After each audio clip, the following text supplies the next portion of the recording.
Sometimes we have to ask ourselves, what's using my life?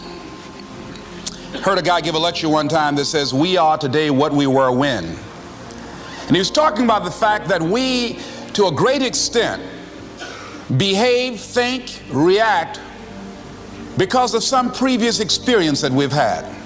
One of the things that we know about life is that it is always changing. Sometimes you're up, sometimes you're down. Sometimes things go real well, and sometimes they don't. Sometimes you're happy, and sometimes you're sad. Now that's that thing called life. And when we begin to understand and know that, accepting that reality that we will never ever have things just on an even keel all the time, that you're going to have some ups and you're going to have some downs, but during those down moments, that's where the growth takes place. That's where the work is. See, anybody can feel good when they have their health, their bills are paid, they have happy relationships, business is successful. Anybody could be positive then. Anybody can have a larger vision then. Anybody can have faith under those kinds of circumstances. Am I correct? The real challenge of growth, mentally, emotionally, and spiritually, comes when you get knocked down. Somebody said that adversity introduces a man to himself or a woman. How you handle it, that's where the growth takes place. When I was facing some challenges, I had a guy say something to me, and I suggest this is one of the first things that you want to do when you're facing a challenge. You want to get unstuck. Evaluate where you are. Look at it, assess yourself. Assess yourself and assess the situation. What brought you there? What role did you play? Earl Nightingale had a saying I like. He said, all of us are self-made, but only the successful will admit it. What has brought you to this point? What did you learn from it? Are you learning anything, or are you doing it over and over and over again? Somebody said that insanity is doing the same thing in the same way, expecting a different outcome. Are you going through it, or are you growing through it? Are you bigger and better because of it? Because it's not going to leave you until you grow through it. I was going through a major challenge in my life that was wearing me out, that was using me.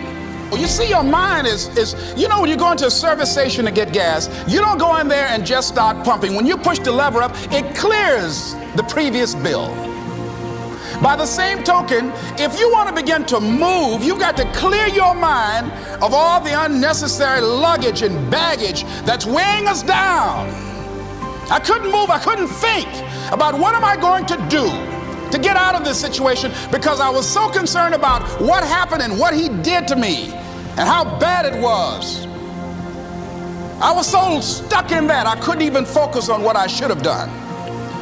Feeling sorry for myself and angry, and none of that was taking me anywhere. So pretty soon I learned through effort, made a conscious, deliberate, determined effort. I had to let it go. I had to forgive it.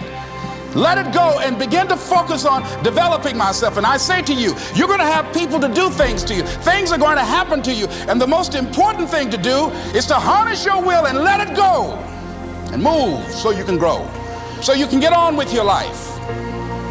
It doesn't matter about what happens to you. What matters is, what are you going to do about it? All of us have experienced some tragedy, and if we haven't, we will. And you can either let it destroy your life, or you can build upon it. You can permit it to let it hold you down, or you can decide, I'm not going to let that happen to me. I'm bigger than this.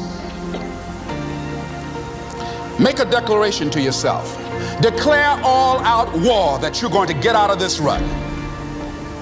I don't care how good you are, I don't care how talented you are, I don't care how much you work on yourself. There are some times when things aren't going to go right.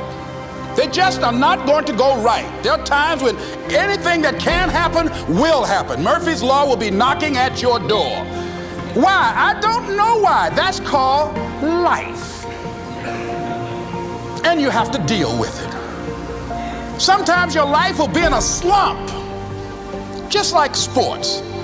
Some of the best shooters can't hit baskets different times in games. They get in a slump. Do they sit on the sideline and say, you know, I just didn't hit a basket today? No, they continue to execute I suggest to you that if you are facing a challenge, don't stop. Stay busy. Work your plan. Continue to do those things that you know that work for you after you have evaluated yourself in the situation. Continue to move. Stay busy, stay busy, stay busy. Find somebody that you can help so you can forget about you for a moment. See, sometimes the best thing to do is to be. Sometimes you have to just back up and go within yourself.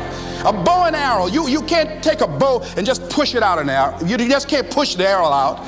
You have to pull it back and then release it. Sometimes you have to back up and go within and pray and meditate and recharge your batteries. Go away, clear your head, and then come back and look at it from a different vantage point. Don't operate while you're under the spell or the effect of what's going on. Next thing is that you've got to activate the thinker in you. Don't allow your emotions to control you. We are emotional, but you want to begin to discipline your emotion. If you don't discipline and contain your emotions, they will use you. Your mind goes on automatic, just like a guard. You know, I loved reading the book called As a Man Thinketh by James Allen. He uses the analogy of the mind being like a garden. You know, weeds don't have to have any encouragement to grow. You don't have to water them. They don't have to get sunshine. They don't have to have fertile ground. They will grow through the cracks of a sidewalk. Am I right? But if you want to grow orchids or roses or any kind of exotic flowers, there are special processes and procedures you must go through. Well, by the same token, you don't have to force yourself or motivate yourself to think negatively, to be depressed, to hate somebody, to want revenge, to want to get back at somebody, to beat yourself up over the head, to feel loaded with guilt. You don't have to make any effort to do that. Your mind is on automatic. It will do that by itself. But if you want to begin to move into your own personal greatness, if you want to begin to really enjoy a happy, successful, healthy life, you've got to be willing to go against the tide. You've got to be willing to harness your will and say, in spite of this, I'm in control here. I'm not going to let this get me down. I'm not going to let this destroy me. I'm coming back, and I'll be stronger and better because of it. You have got to make a declaration that this is what you stand for. You're standing up for your dreams. You're standing up for peace of mind. You're standing up for health. You want it, and you're going to go all out to have it. It's not going to be easy. When you want to change, it's not easy. If it were in fact easy, everybody would do it. But if you're serious, you'll go all out. So yes, I'm going to turn this situation around. I'm not going to sit back and moan and cry over what happened and what went wrong and who did what. I'm going to do something about this situation. The next thing that is important is that expect things to get better for you, because they are. See, life is cyclic. Whatever experience you're having right now, it has not come to stay. It has come to pass. Not to stay, just to pass. It's just going through. The biggest challenge is to know what's happening. This is a part of this thing we call life. This too shall pass. And maintaining perspective, putting it in perspective. The other thing is take full responsibility for your life.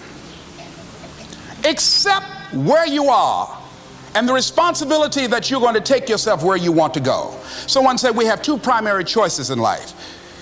We can either accept conditions as they exist, or we can take the responsibility to change them. See, a lot of people want to exempt themselves from taking responsibility. All they want to do is talk about the problem. Every time you see them, they'll tell you their story over and over and over and over again. No. You want to take responsibility for your life.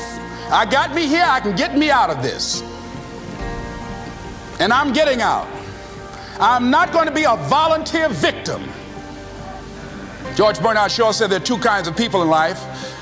You know, he said those that make things happen, those that watch things happen, and those that don't know what happened. And he said the people that get along in this life look around for the circumstances that they want, and if they can't find them, they make them. They create them. So part of beginning to get unstuck, you've got to decide that the behavior pattern that you have adopted doesn't work for you. You've got to change your strategies, and changing your strategy means reinventing your life, recreating you, and you have the power to do that. You can decide that you're going to change, that you're not going to be a wimp. You can decide that you're going to stand up to life. You can decide that I'm going to live each day as if it were my last. You have the power to make that decision. You can decide I'm going to work on myself and develop myself.